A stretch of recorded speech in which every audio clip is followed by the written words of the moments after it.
Beyond Belief. Fact or fiction? Hosted by Jonathan Frakes. Tonight, your challenge is to separate what is true from what is false. 5 stories, some real, some fake. Can you judge which are fact and which are fiction? To find out, you must enter a world of both truth and deception, a world that is beyond belief.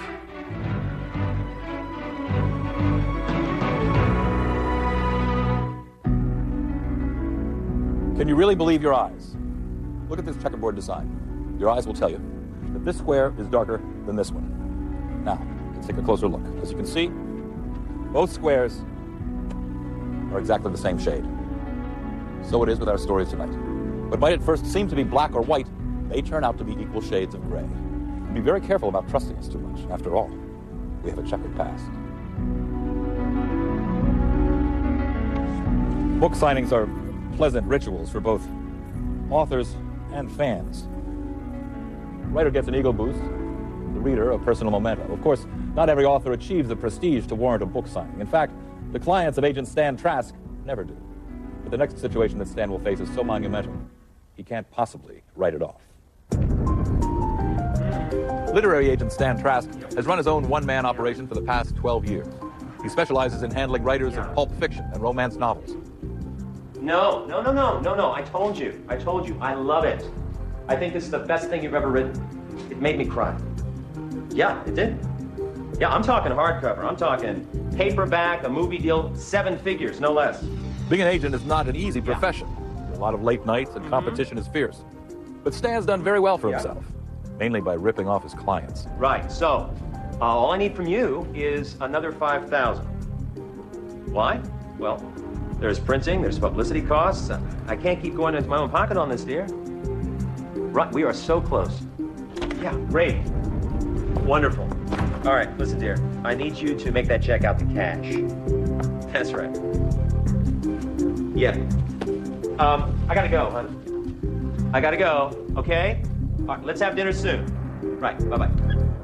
Mary Jane, what are you doing here? We didn't have a meeting set, did we? No, Stan, we didn't have a meeting set. Well, you sound a little uptight. What's happening with Love Tides? Your manuscript? It's right here. I love it. I told you. I think this is the best romance novel I've ever read. It's made me cry. Yeah, this one's gonna get published. I guarantee it. All I need from you is another $2,500. That's all, Stan? Only $2,500? Do you know how much money I've given you since you became my agent? Oh, now look, Mary Jane. Almost $12,000. And you haven't gotten one thing of mine published. Okay, that's not my fault. All right, the other stories had problems. This one's different. This one's compelling. This one is really great. It's gonna get published. Forget it, Stan. Honey. It's over. Honey, okay? listen, what do you mean? I'm getting a new agent, Stan. Somebody reputable. Okay, so I'd like my money back, please. All of it, or else I'm going to the authorities. Okay, look, you can't do that. Why you can't. not? Just... You're a thief, Look, and you now- stole from me. Now get I'm out. not. Now look, calm down. Stan, You're getting stop telling me to excited. calm down and stop touching me. Well, listen Goodbye, to you. Stan. Hang on a Get second. out of Let my me way. talk to you. It's it. Stop. Okay, it's over. Stop That's it. Just shut up. Mary Jane. Mary Jane. Oh, look what you made me do.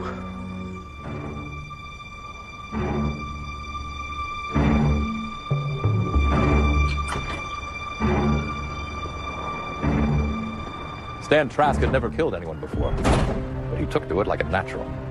He buried the body in a raised planter box inside the building's atrium. There was only a small mention in the newspaper about Mary Jane Layton being missing. No one knew she was at his office that night, and Stan felt he had gotten away with murder.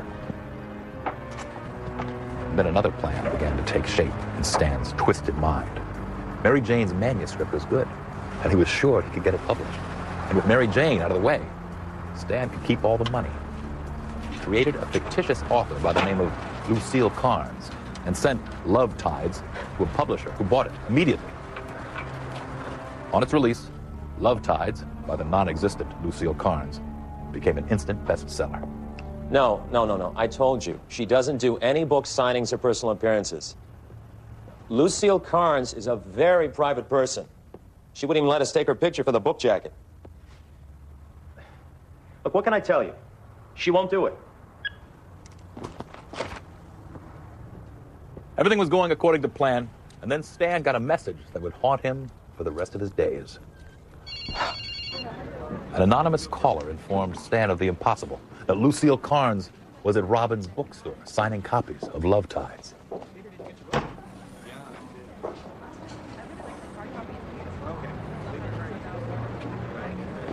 Stan had to see who the imposter claiming to be Lucille Carnes was.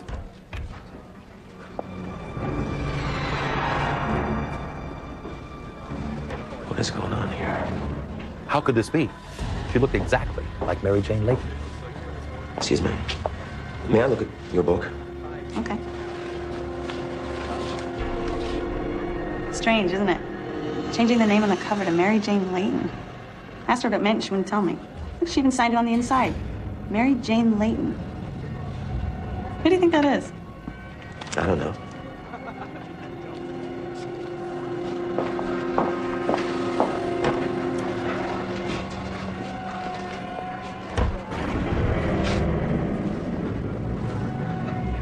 This is impossible. She's got to be here. She's got to be.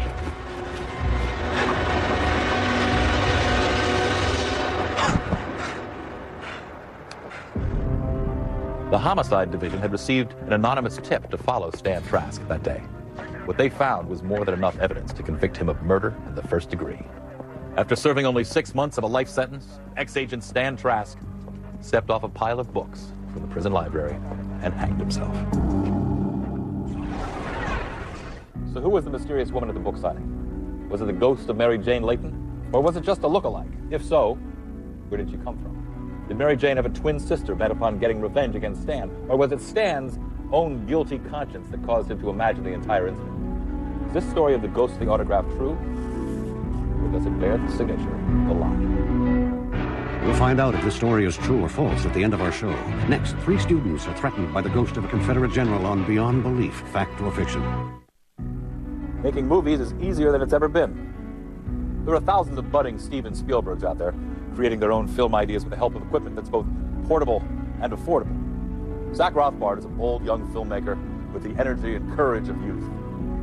But for his latest film project, he's going to need all the courage at his command. In fact, as a director, he may discover a darker meaning for the term cut. There was a new storm blowing in the night. Zach, Maddie, and I went to the local cemetery to do a student film about Confederate General Wesley Vanderborn. The legend was that the general rose from his tomb once a year and carved the letter V for Vanderborn on the bodies of his local victims using his famous sword. Hey, what are you doing? This place is creeping me out, man. I'm not even sure we should even be here. Eric's right. We never got permission. And you guys agreed to do this. You can't back out now. Stop complaining and act scared. Yeah, that's perfect. Keep that right there. Stop. There's something out there. Maybe it was just a squirrel. Yeah, maybe.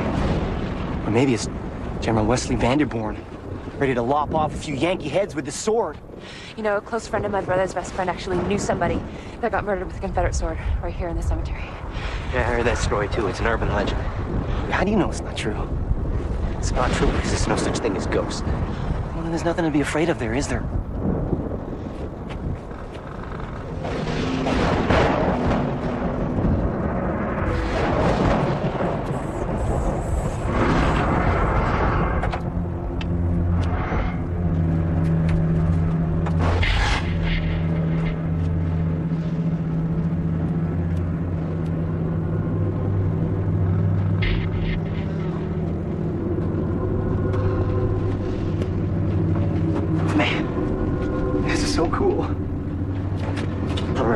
Your shot. Now let's just leave. No, wait, hold on.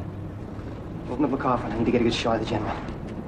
No way, are you crazy? Just go on. Do it, and then we'll leave, okay? I promise. All right?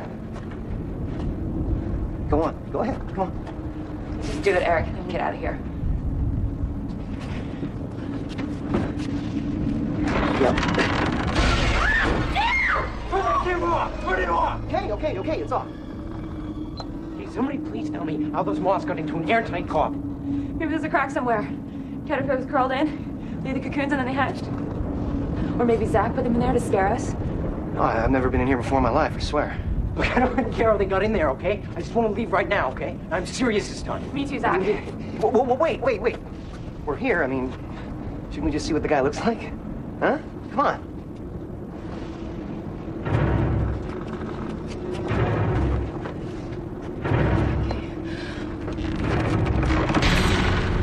Oh, that's so gross. Yeah! Oh, man, you got your shot. Now let's leave. What are you doing? I'm taking the sword. You can't do that, man. You're stealing from the dead. You're desecrating the body, Zach. Okay. I'll put the hand back, but I ain't taking this sword, man. The general's head just moved. Oh, that is it. I'm so out of here. Wait. Where are you going? Hey! Help! My arm out!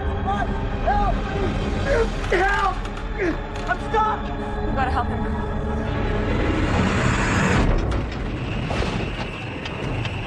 Door's locked!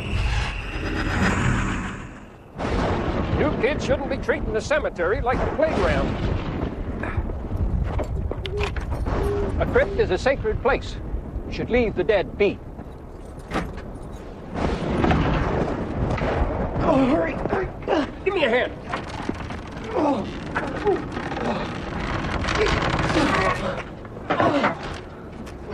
Who had your hands bleeding? That's General's mark. He left that on every man he killed. You're lucky to be alive. Oh, come on, that's ridiculous. The general's dead. Look, the sword. How did the sword get back into his hand?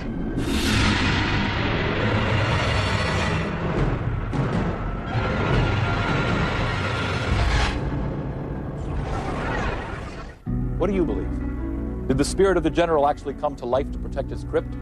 Or did Zack simply panic and cause his own terrifying problems? But then, how do you explain the V cut into his hand? Is this story of a Civil War ghost anchored in solid ground? Or this time, is truth gone with the wind? We'll find out if this story is true or false at the end of our show. Next, a teacher falls under the spell of a mysterious child on Beyond Belief, Fact or Fiction. Dolls seem to have their own personalities, their own needs. Some would say their own souls. Almost every little girl has a favorite, one that provides her with hours of uncomplicated playtime. It's been a while since Susan Franklin was a little girl, but a special doll is about to enter her life. And the result is anything but uncomplicated. It was the end of my first day as a teacher, and I felt it went very well. All the kids were great. I was feeling exhilarated and a little exhausted. All I ever wanted was to be an elementary school teacher. See you tomorrow. And there I was. Bye.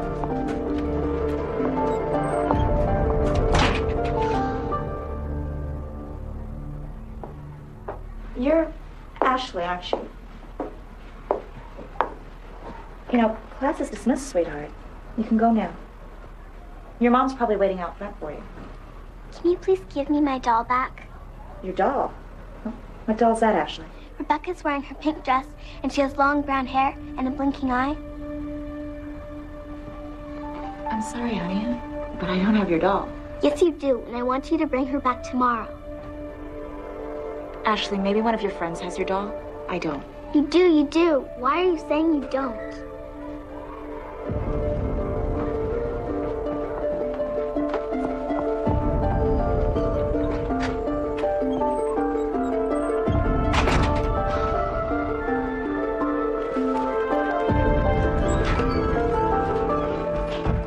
Hi, Mom.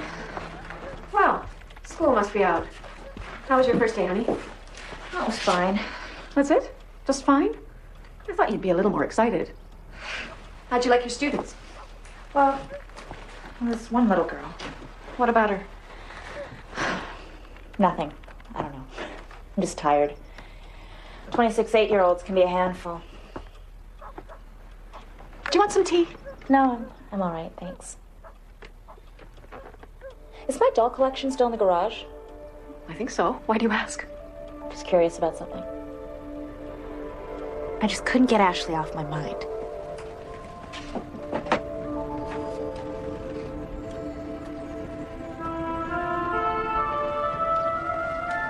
What are you looking for, Susan? I'm not sure. Just...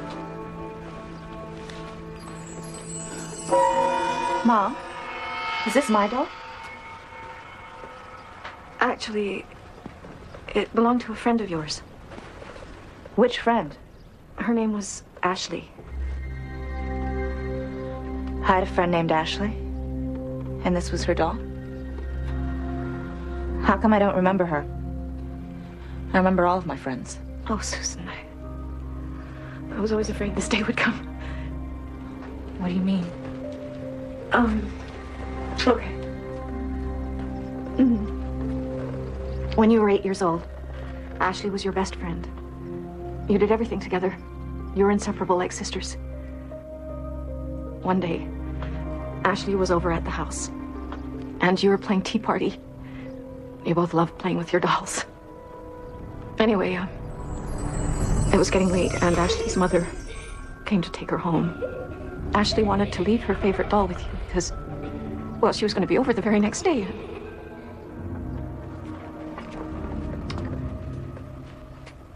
But it never happened. Ashley and her mother, Lucille, were killed by a drunk driver in a head-on collision. I tried to explain it to you, but Ashley's death was so traumatic that you refused to accept it. The doctor said you blocked the whole thing out. I didn't know what to do, so I never mentioned Ashley again. Mom, Now I remember. oh, it's okay. It's good. I brought the doll to school the next day. I knew I would have to show it to Ashley. I just didn't know how she would react. The playground monitor told me that you wanted to see me, Miss Franklin. Thanks for coming in, Ashley. Is this the doll that you were talking about? Rebecca, I missed you. I missed you so much. Are you absolutely sure that that's your doll? Oh, yes. I know Rebecca, and she knows me. Right, Rebecca? She said yes. You know, Ashley, there's a lot of dolls with pink dresses and long brown hair and broken eyes. I know, but they don't have a big red heart like Rebecca. A big red heart?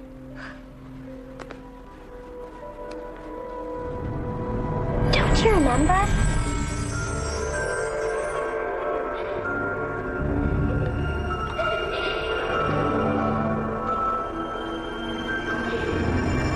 Bye-bye, Susan. Thank you for taking care of Rebecca. Suddenly I did remember. And I couldn't help thinking how this Ashley looked just like my childhood friend. What was the connection here? Was Ashley really the reincarnation of Susan's friend? Maybe not. After all, there are lots of little girls named Ashley around. But how could this Ashley have possibly known about the doll with the painted heart?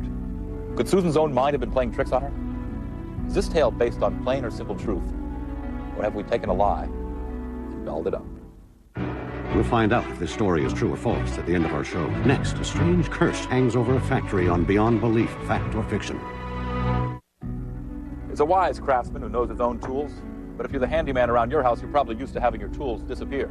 Somehow they vanish mysteriously, like the magic sock we're always looking for. Hubert Woodcock uses his tools for a living, so he doesn't like them to disappear. In fact, if you borrow one, you may be doing so at some risk to your own life.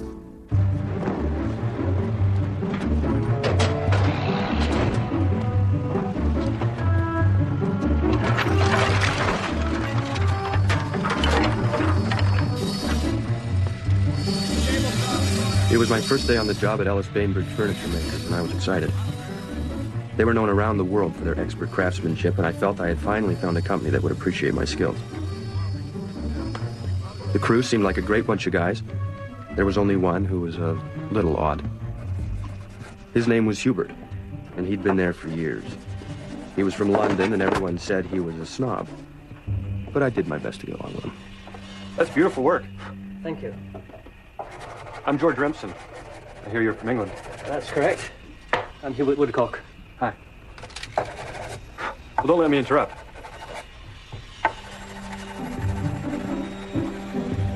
Every place you work has its own unwritten rules. You sort of learn them as you go along, and I was about to learn one big time. You have got some great tools here, Hubert. No! I'm so very sorry. Ouch. Hey, man, you okay? Yeah, I think so. I apologize for not warning you first about the curse. Curse? Hubert's curse. Oh, What the heck is Hubert's curse? Read the plaque.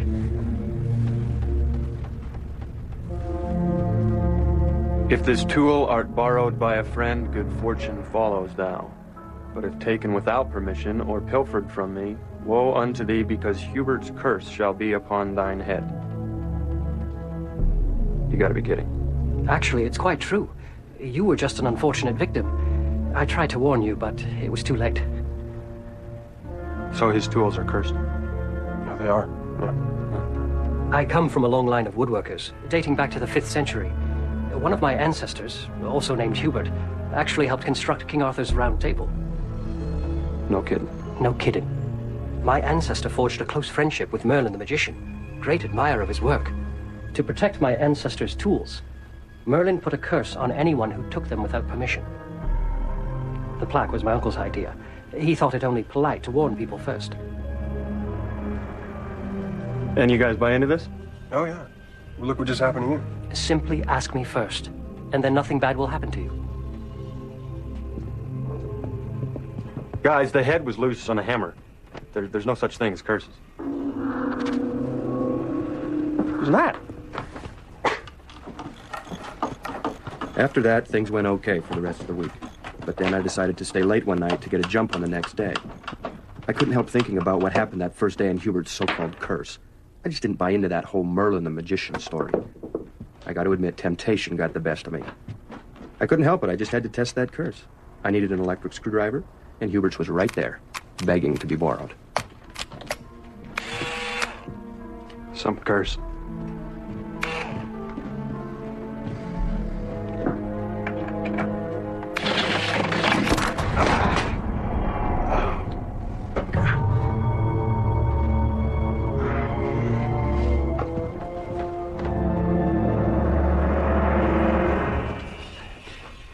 Good morning, Hubert. Good morning, Danny.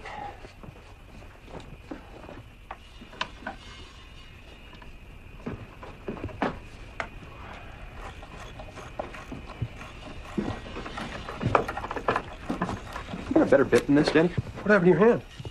Oh, nothing. I just cut myself. George, were you using my screwdriver?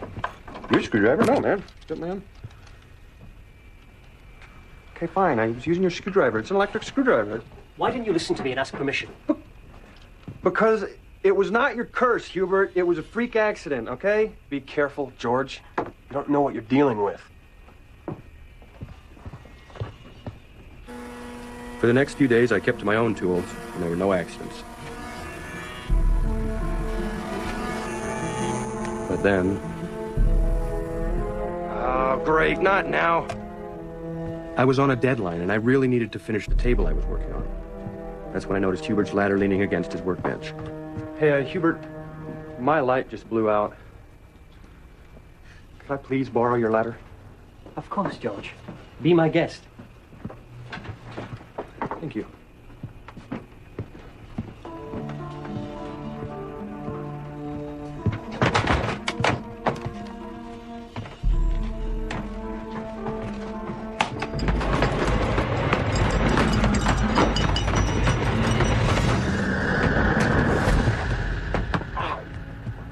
Are you all right? Yes, I'm fine.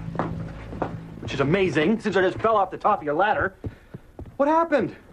I asked your permission, I did what your plaque said, so why'd I fall? Well, I'll tell you why, because you're a crazy phony. Oh, look at that. Now, see, if you'd have touched that, you'd been electrocuted. There's your answer. You asked permission, George, and good fortune followed. The curse saved your life.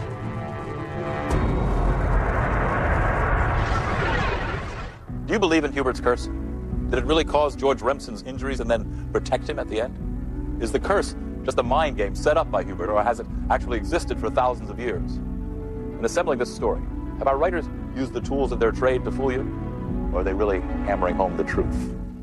We'll find out if this story is true or false at the end of our show. Next, the doctor's office becomes the setting for the unexplainable on Beyond Belief, Fact or Fiction.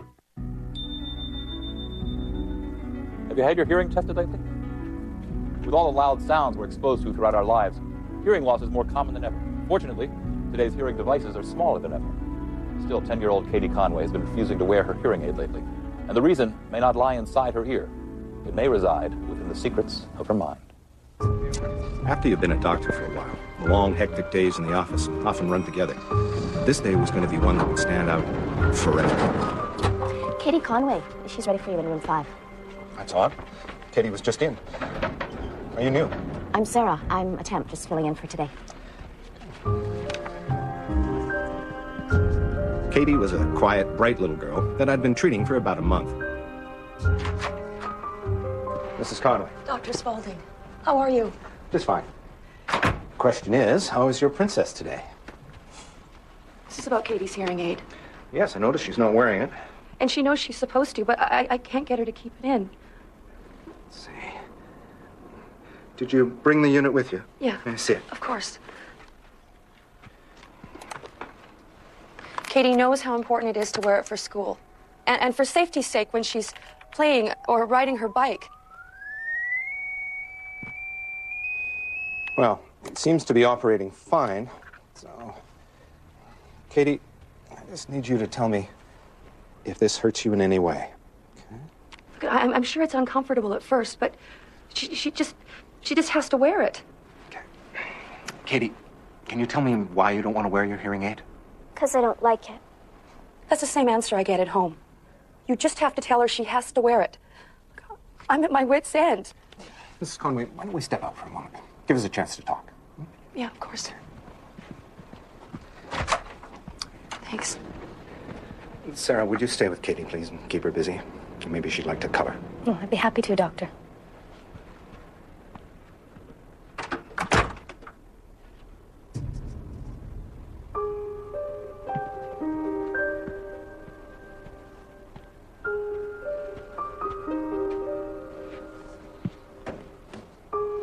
Maybe a little bit more comfortable to hide up on the examination table.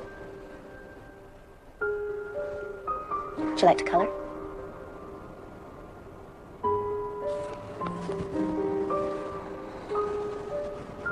Actually, it's kind of cozy down here. You know, while they're gone, they'll give us a good chance to play a game. Would you like that? How about a guessing game? You think of a number between 1 and 100. Concentrate real hard, and I'll try to guess what it is. Okay? There. Okay. Are you thinking?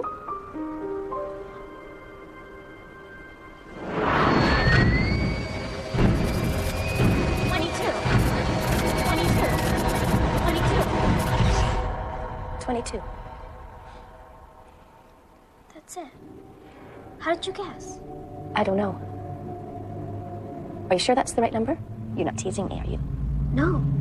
22. It's the number for the yellow bus I ride to school.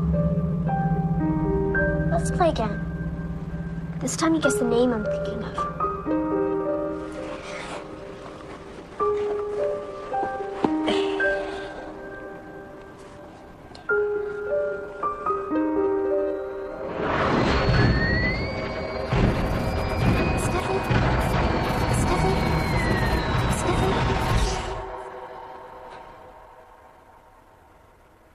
Were you thinking of Stephanie? Yes. Stephanie's my best friend at school. And you're the best person at guessing games I've ever known.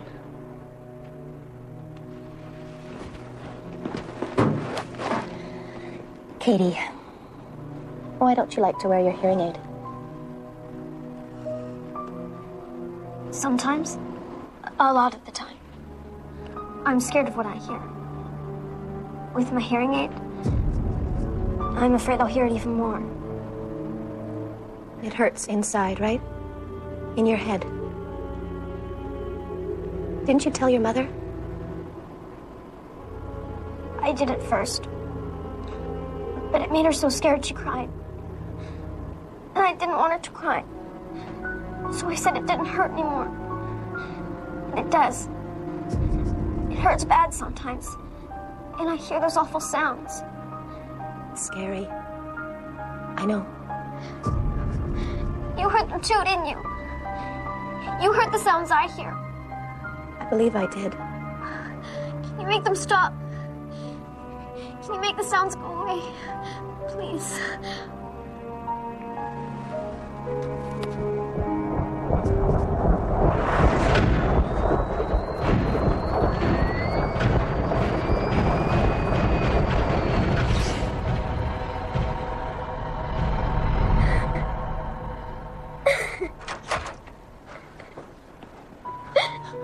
Okay, little one. Are you okay? Are you okay? Dr. Spaulding, I certainly don't have your training and experience, but I highly suggest that you order a CAT scan on Katie. A CAT scan? I believe that she has the beginning signs of a tumor. A tumor? What makes you suspect that? Let's just say Katie and I had a very interesting visit.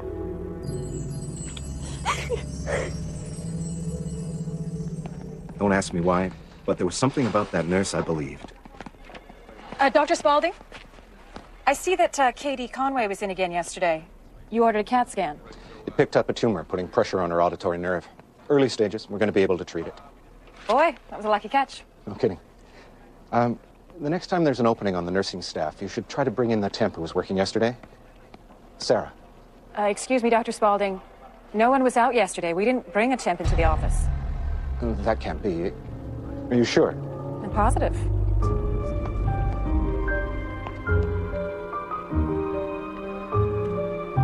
The next time I saw Katie, she told me everything that happened between her and Sarah. A nurse we could never find and never would hear from again.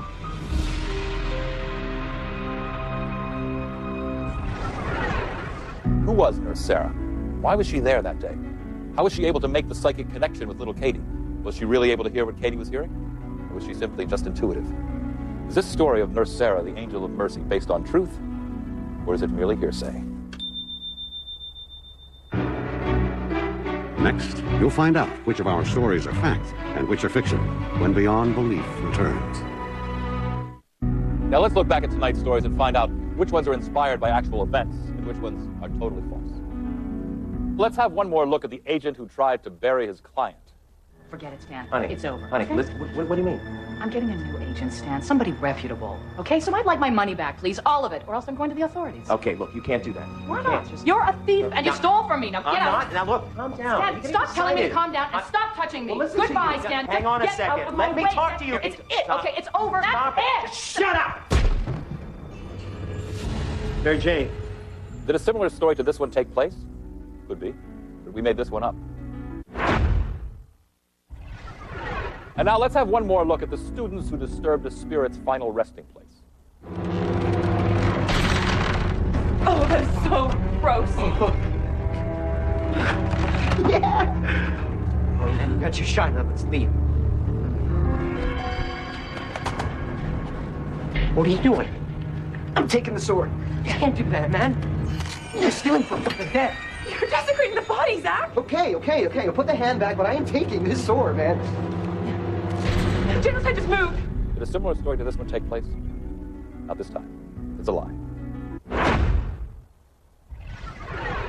How about the teacher who seemed to encounter the reincarnation of a childhood friend? Ashley, there's a lot of dolls with pink dresses and long brown hair and broken eyes. I know, but they don't have a big red heart like Rebecca. A big red heart?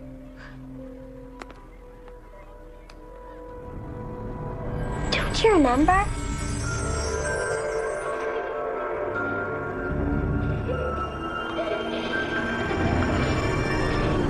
If you thought this story was based on a real-life occurrence, you're right.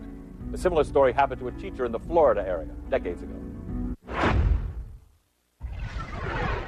And what was your opinion of the toolbox that came with its own curse? You have got some great tools here, Hubert. No! I'm very sorry. Ouch. Hey, man, you okay? Yeah, I think so. I apologize for not warning you first about the curse. Curse? Hubert's curse. What the heck is Hubert's curse? Read the plaque.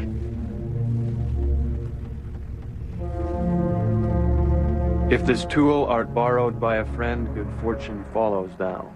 But if taken without permission, or pilfered from me, woe unto thee, because Hubert's curse shall be upon thine head. This strange tale of the tools has to be fake, right? Wrong. It's true. A similar story happened to a factory worker on the Gulf Coast about 15 years ago. How about the story of the mysterious nurse who was able to connect psychically with the little girl? Can you make them stop? Can you make the sounds go away? Please.